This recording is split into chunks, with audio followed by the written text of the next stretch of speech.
ঘরের কোণে জমে থাকা কুমড়ো ডাঁটা আর কয়েক টুকরো আলু আর ফ্রিজে পড়ে থাকা কয়েকটা মাছ দিয়ে ভাবছো কি রান্না হবে। আজ তাহলে তোমাদের সাথে শেয়ার করবো একদম একটা নতুন ঘরোয়া স্বাদে কুমড়ো ডাঁটা দিয়ে মাছের রেসিপি। আসসালামু আলাইকুম, কেমন আছো তোমরা সবাই? নতুন একটা রেসিপিতে তোমাদের সবাইকে স্বাগত জানাই। আজ আমি তোমাদের বানিয়ে দেখাবো কুমড়ো ডাঁটা দিয়ে মাছ, একদম গ্রাম বাংলার ঐতিহ্যবাহী রেসিপি। দেখে নাও তাহলে আমার আজকের রেসিপি। ভিডিও শুরু করার আগে একটাই রিকোয়েস্ট, চ্যানেলটিকে যদি সাবস্ক্রাইব না করে থাকো তাহলে সাবস্ক্রাইব করে দিও, আর ফেসবুক থেকে দেখলে পেজটাকে ফলো করতে ভুলো না।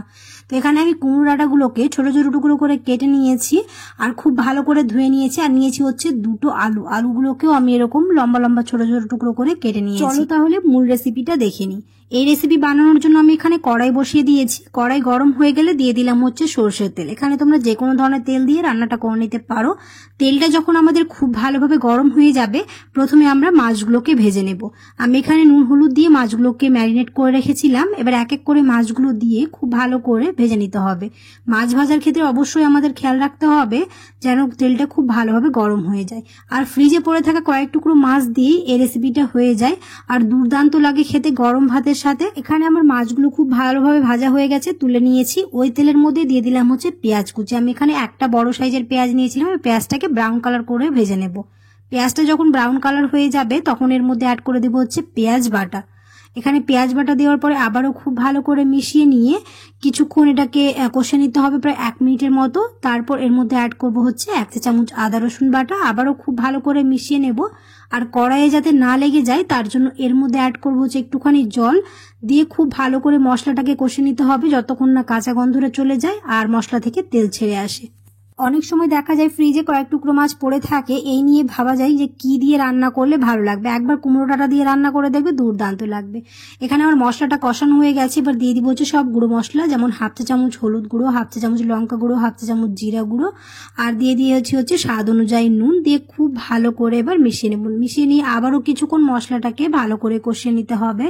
মশলাটা যখন আমাদের খুব ভালোভাবে কষানো হয়ে যাবে তখন এর মধ্যে অ্যাড করে দিব হচ্ছে ধুয়ে রাখা আলুগুলো দেওয়ার পরে আবারও খুব ভালো করে মশলার সাথে মিশিয়ে নিয়ে ঢাকনা চাপা দিয়ে কিছুক্ষণ ভালো করে কষিয়ে নিতে হবে। কুমড়ো শাক আমরা তো প্রায় খেয়ে থাকি, একবার এই কুমড়ো ডাঁটা রান্না করে দেখবে, গরম ভাতে আর কিচ্ছু লাগবে না।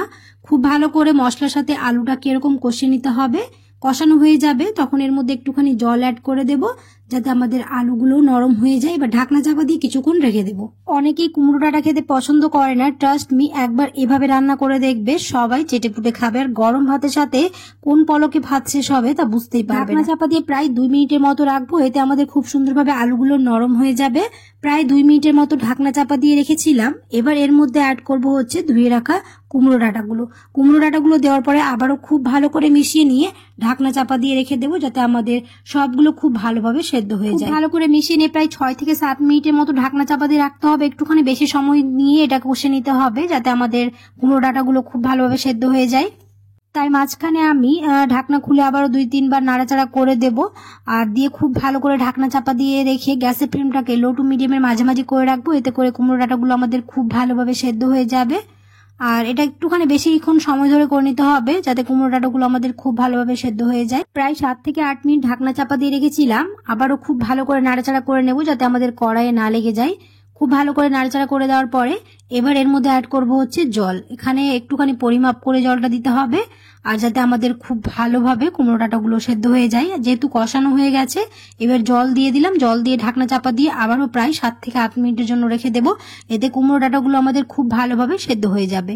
আর এখানে আমাদের জলটা ফুটে এসছে, প্রায় 7 থেকে 8 মিনিট রেখেছিলাম। এবার ভেজে রাখা মাছগুলো দিয়ে আবারও কিছুক্ষণ ঢাকনা চাপা দিয়ে রাখবো। কুমড়ো ডাঁটা একবার এরকম করে রান্না করে দেখবে, গরম ভাতে আর কিছু লাগবে না।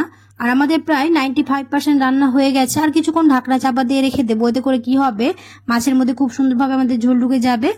আশা করছি আমার আজকের রেসিপি তোমাদের ভালো লেগেছে। যদি ভালো লেগে থাকে তাহলে অবশ্যই একটা লাইক করে দিও আর কমেন্টে জানাতে ভুলো না।